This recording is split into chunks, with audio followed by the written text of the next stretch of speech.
Hi, everyone. Welcome to the It Hurts to Mom podcast. I'm Lauren Rose, and today's guest is Courtney Bussard, empowerment coach, solo female travel enthusiast, chronic illness warrior, and host of the Journey to Limitless podcast. She's here to help you overcome hardship to pursue your dreams and live a life of freedom and joy. Welcome, Courtney. Thanks for coming on. Yeah, thank you so much for having me. I'm excited to chat today. Yeah, so let's talk some about your chronic illness journey. Will you just kind of share that with us? Sure, yeah. So I was diagnosed with ulcerative colitis in August of 2019. And at first, I kind of went through denial that I had something chronic and I was trying to heal it on my own. And over time, I just realized that I wasn't going to be able to heal this on my own. And it was time to bring in some Western medicine. That was about 5 months later. I had to go to the hospital in January of 2020 because at that point, I was severely depleted. I almost needed a blood transfusion. They had to hook me up for potassium, magnesium. Like I was just really not in a good space. And by the time I got to the hospital, they diagnosed me with colitis, meaning that my whole entire large intestine was severely ulcerated. So from that point, they put me on Humira, and I was in remission for 2 years. I was really well off, kind of went through denial again that I had something chronic. I was like, maybe this was just a one-time thing. So I was just kind of going about life. And then in the summertime, so summer of 2022, I started having symptoms again. And, I was trying really hard to get ahead of it. So, went to my doctor, told them that I needed some medication. And then in September, of 2022, a month later, I started having chest pains, and I was 27 at the time. So I was like, I don't know why I'm having chest pains, and it was hours of it. So I ended up going to the emergency room, and that's when they found out that I had myocarditis and fluid around my heart. And it was kind of a mystery as why this happened, but they think it's because sometimes when you have inflammation in your body, it can go to different organs. And unfortunately, they think that it happened to me. It went to my heart. And then the medication that I was on for my heart medicine, that flare that I was in took a nosedive faster than I could have ever thought possible. Again, by the time I got a colonoscopy, which I had to fight really hard for, my whole entire colon was severely diseased again. Only 6 inches was not diseased. So then, that was just a whole journey of being in and out of the emergency room because no one was taking me seriously. So that's kind of been my journey. I'm on my way getting into remission again, but so that's kind of where I'm at right now. Well, that's good news. I'm really glad that you're getting into remission, hopefully again. Talk about the mental toll that chronic illness has had on you. Yeah, I don't think the mental toll of chronic illness is talked about enough. So I'm really happy that you want to talk about that today, because that sometimes felt like that was harder than the physical symptoms. I've always been a very, I think big. I'm a very future thinking person, and going through chronic illness, you really start to feel out of touch with yourself, and all you can think about is just getting through the next day, sometimes the next hour. And as somebody, like I said, who is very much future focused, that was difficult for me. I truly did not feel like myself. And I really lost touch with who I was. I felt like I lost my sense of purpose. I felt like I just felt like I wasn't in my body. I felt like I just wasn't myself. And I honestly lost, in the midst of the hard times, I started to question, I was in like the why me mentality a bit, and it's like, and it's scary. It's scary to think that you have something for the rest of your life. There's a lot of fear. There's a lot of anxiety, depression, because you can't go and do things that you want to do. Like your life is so limited, and it's really hard. And, I've gone through that through both flares, but, being in remission, there's still times where I'm like, am I actually going to be able to go live the life that I want to? But yeah, it's a lot of anxiety when having something chronic, especially during the difficult times. It's a lot of fear, and yeah. Yeah, so I live with chronic pain. I have for almost 30 years, and on a good mental health day, I can handle, my pain pretty well. I can get up, I can do some things.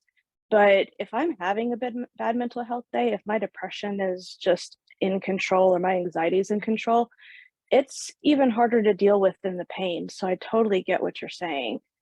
Yeah. And when I had to stop working in 2017 because of my pain, I felt like I'd lost my purpose. So I totally get that too. I spent 2 years in a deep depression, wondering what now? What's my purpose in life? Right? Because I had a great career, and this chronic life was not what I had planned for. Having to stop working was not what I'd been working for. So yeah, getting something like that, I get the feeling like you've lost your purpose. Yeah, and it's just, yeah, exactly what you said of like, I didn't think that this was going to happen. No one can plan for chronic illness. And when it comes into your life, again, there's that sense of like, why is this happening? Hmm. How can I move forward from this? There's a lot of uncertainty that comes with chronic illness, and uncertainty can stir up a lot of anxiety. I mean, it's Hmm. anxiety, like what's going to happen? Am I going to be able to live my life? What's going to happen to all the dreams that I have? What's going to, and it's, the uncertainty of it can definitely be really hard. And yeah, that's where a lot of it comes for me. And in my first flare up, I was living alone back in 2019. So I was like isolating myself. It's very isolating having a chronic Hmm. illness in itself, because you don't want to you don't want to hinder people, or you can't do what you want. You can't do all the things that you used to. So you spend a lot of time alone. And with ulcerative colitis, it's like I couldn't leave my house. Like Hmm. I spent so much time. It felt like I had no quality of life. And yeah, trying to get a diet, trying to get better, trying to, get your doctors to believe you. There was a sense of like, when is this going to get better? When am I going to stop suffering? And that's definitely really, really hard on your mental health. Yeah, I started this podcast exactly because, for 30 years, it's been a very lonely, isolating journey. Um, And we don't realize how many people out there. I mean, 1 out of 5 people lives with chronic pain. 1 out of 12 people lives with chronic pain severe enough to affect their daily lives. That's a lot of people. I mean, that's 50 million people with chronic pain alone. And so I feel like we needed to be talking about all of this more. How important has it been for you to advocate for yourself and not just do what the doctors say? that's everything. I mean, that's literally why I'm healthy right now. Um, when Yeah, so after my heart stuff happened, and my flare took a nosedive, I kept I think I went to the emergency room about 5 times from the heart thing until the very end, because doctors were not taking me seriously because my blood work kept coming out fine. And I had to push to get my colonoscopy, which I knew was going to be the next step in order to for anything to change. I knew they were going to have to do that, but it was just when I called my doctor the one day, they're like, "Hey, we're not going to be able to get you scheduled till December." I'm like, Mhm. this was in October, by the way. So I was like, "Oh, so I'm supposed to go another 2 months in misery? I don't think so. That's not going to work for me." So I ended up going to the emergency room. So I was like, "Well, I can't get a hold of my doctors. I can't. No one's taking me seriously." So I had to keep pushing. And that day that I went to the emergency room, I ended up, so with ulcerative colitis, there's a lot of times where you can see a lot of blood, and I was passing in a lot of blood in Mhm. the bathroom, and it was to the point that just moving, if I just moved, I had to go pass blood, Oh my and I gosh. couldn't lay in certain positions. Like I could hardly walk at some points, and walking to the like the room that they were going to put me in, I had to go pass blood. So when I was in there, I was like, I want these doctors to take me seriously, so I'm going to take a picture of what's happening to my body. And when the doctors came in, they're like, "Hey, we put in a push for you to get your colonoscopy, so we'll get you your paperwork and we'll send you home." And I'm like, "No, you," and I showed them the picture, and I was like, "You got," and I was in tears. And I'm very nice to my doctors, but I had to lay down the line. I was like, "You are not going to send me home." I was like, "My quality of life, I cannot work, I cannot do anything except lay in bed because I'm in so much pain. And this is what's happening every single time. So that was when I heard them outside the room, like, we need to take this girl seriously. Like, she's very upset. We need to push for her. We need to advocate for her. But I've had to get stern with them, and I had to really put my foot down. I'm like, no, that's not going to work for me. I need my quality of life back. Wow. I'm glad that you thought of doing that because, yeah, you shouldn't be losing that much blood. I mean, that's obviously not normal. Something was obviously seriously wrong. Yeah, So, my colon was entirely inflamed. And what they kept saying, because they kept not wanting to admit me into the hospital. And that was because my blood work looked fine. And I looked at them and I was like, my blood work looking fine does not tell you how much pain I'm in on a day-to-day basis. Do you think that I want to be in this emergency room 5 times this past month? No. I just want to feel better. I just want to not be in agonizing pain. You know, every single morning I was waking up and I was just crying. I'm like, this is not okay. You know, so they don't know. And, you know, I have a lot of respect for doctors, and I know that ever since COVID, you know, things have just changed a lot in the healthcare system, but we still deserve care. And that's what I told them. you're right. I mean, we go to medical professionals and we expect them to help us. And if they're not, that is a problem. I mean, my sister-in-law, she goes to the ER once or twice a week for chest pain, for stomach pain, for all sorts of stuff, for passing out. Nobody can figure out what's going on with her. They run basic tests. They say, we don't know why you're passing out. Go home. And and we don't even know what's wrong with her because they completely dismiss her. They hardly ever admit her. And it's really frustrating. I can't even imagine because there's so many people. Thankfully, you know, in my story, like, I have a diagnosis, but there's so many people. Like, that's not the first time that I've heard that. And I just feel so sad for individuals who are going through hardship and going through health stuff and do not have an answer as to what's going on. Like, I don't know what that's like.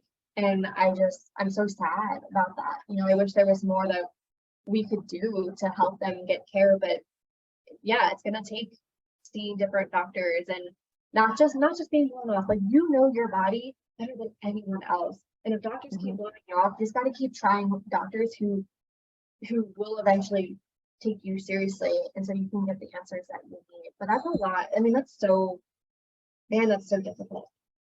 Yeah. So speaking of difficulty, what got you through all the hard times, like dealing with both the UC and the myocarditis?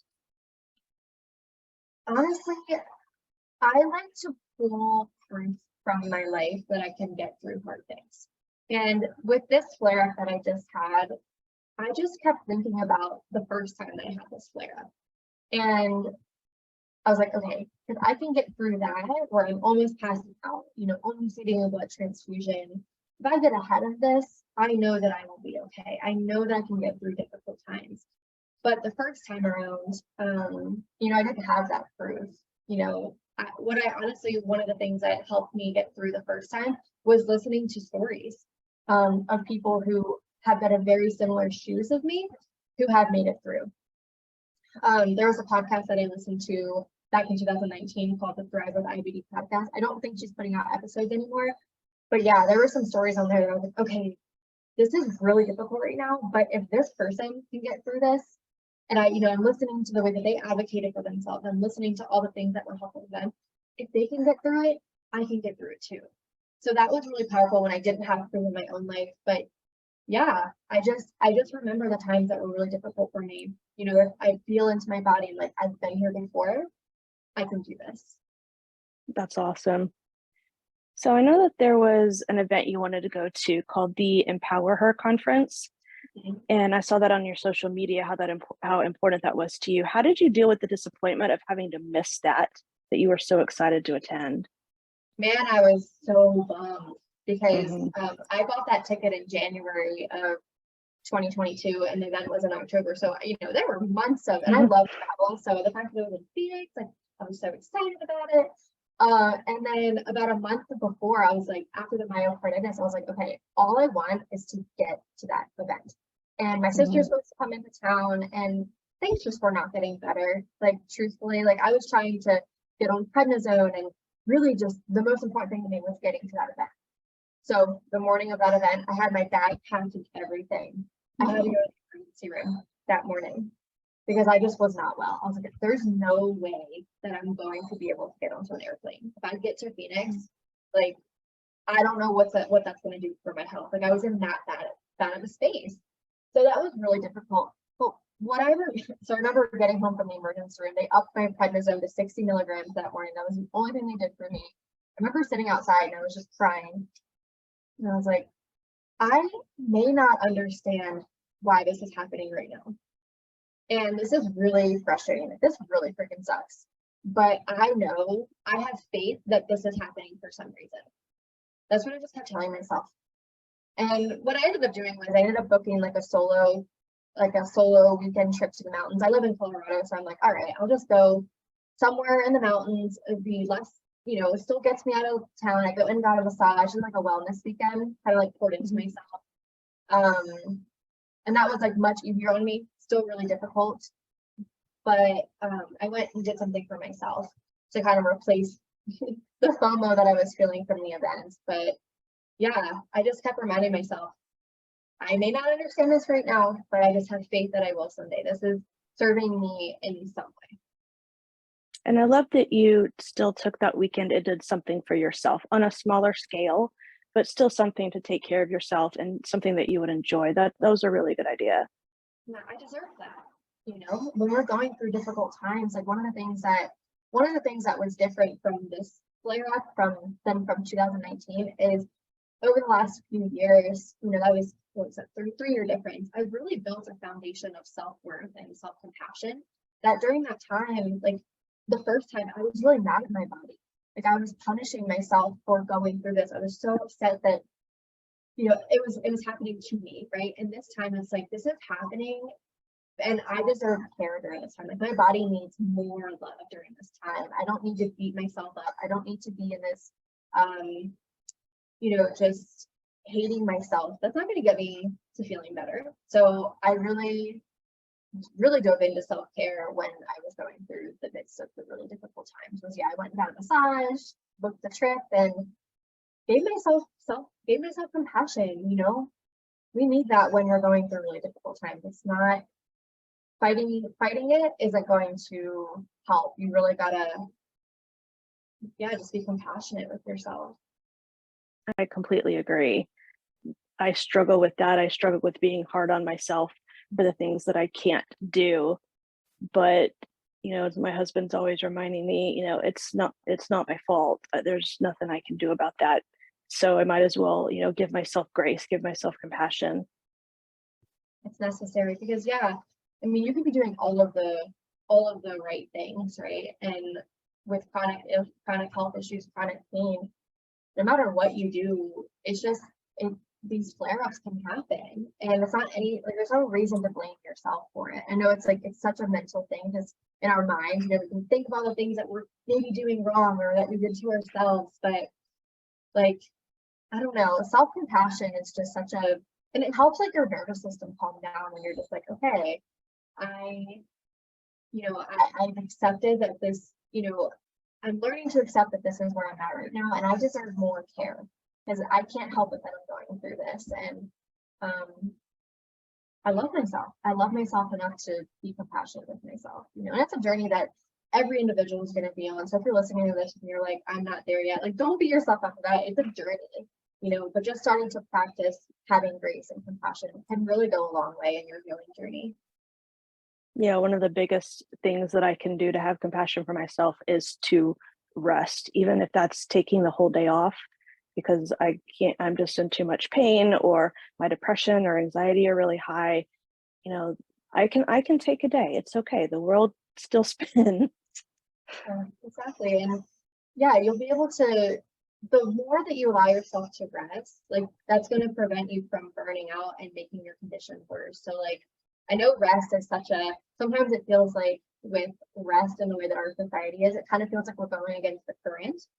Society tells us that we need to do, and then we're trying to rest, and there's a lot of resistance there at first, but I was definitely there as well. It's something that I've had to really take it into this view layer. I'm like, okay, you really have something chronic, sister. So like you need to slow down. And I really want to rest. Like probably after this conversation, I'm gonna go rest and maybe watch Holiday Baking Championship and chill out, even though it's February. I'm still watching holiday shows.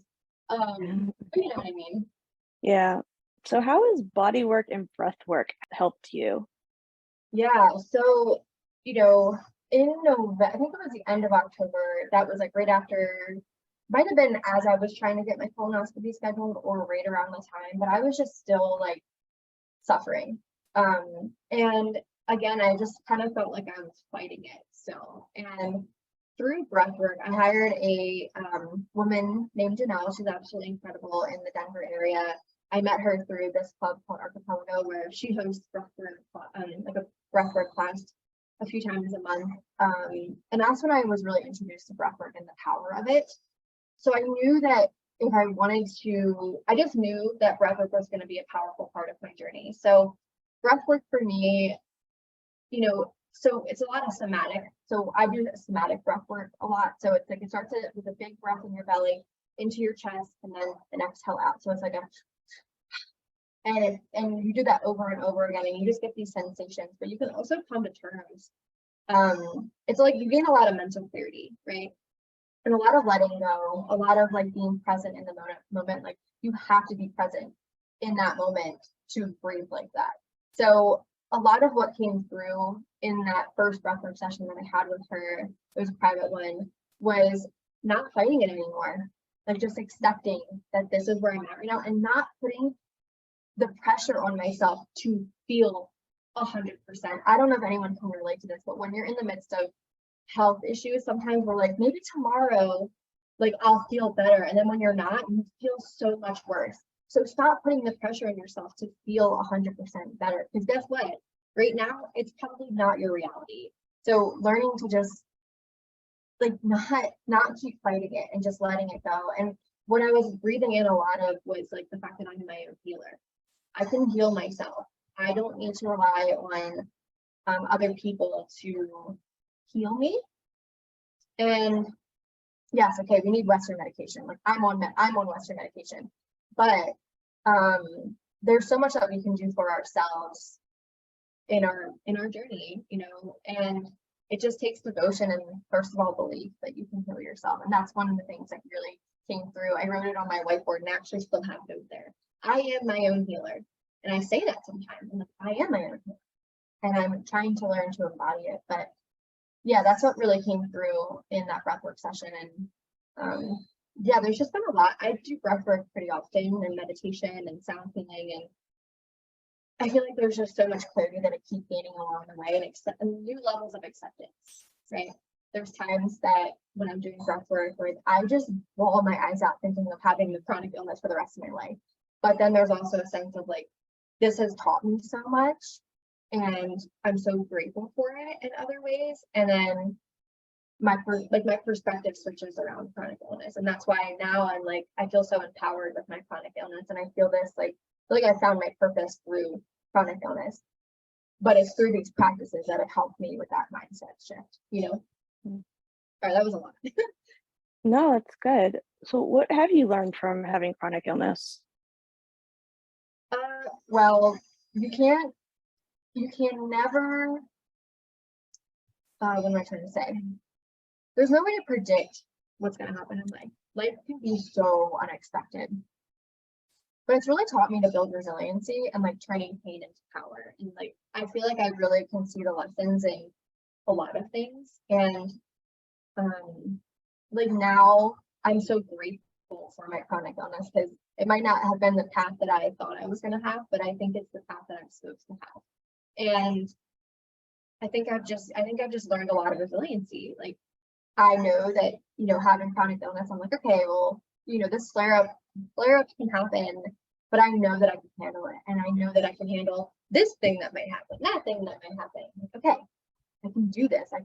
I'm strong, I'm powerful. And it honestly gave me a lot of confidence in my life because I've built so much resiliency. It's taught me patience with myself.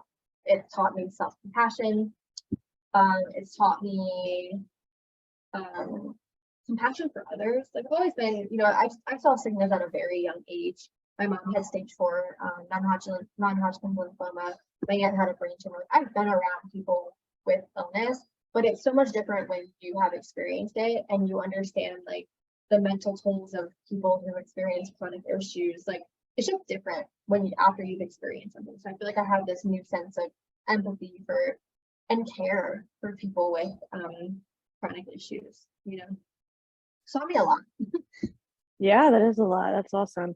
What advice do you have for someone experiencing chronic pain or chronic illness? Give yourself grace.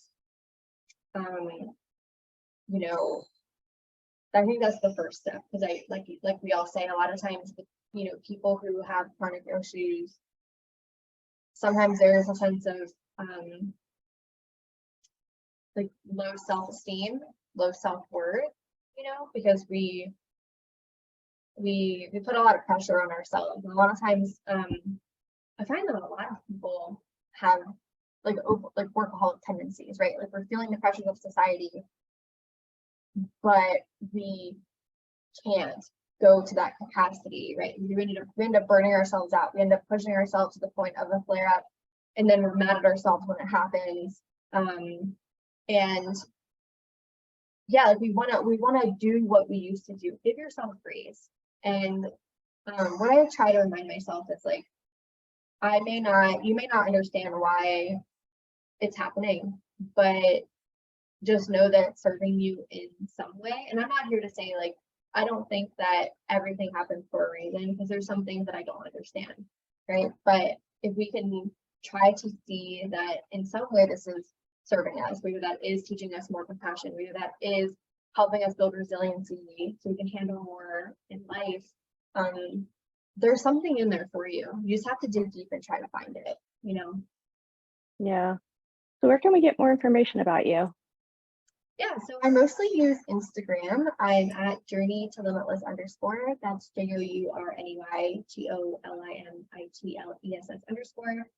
And then I host Journey to Limitless podcast. So Journey to Limitless podcast is all about helping people overcome their hardship so they can go chase their dreams and find freedom and joy in their life right now, even through hardship.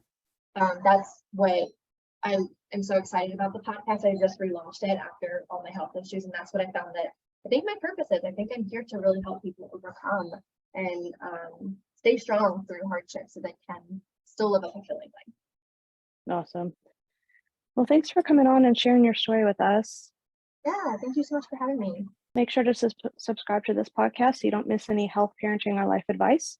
For my freebie, go to 30 Ways to Relieve Pain Without Taking a Pill at ithurtstomom.com/tips, or on my Instagram at ithurtstomom.com under pain relief. If you have any comments, suggestions, or want to be on this podcast, email me at ithurtstomom@gmail.com. I wish everybody a blessed day. Bye.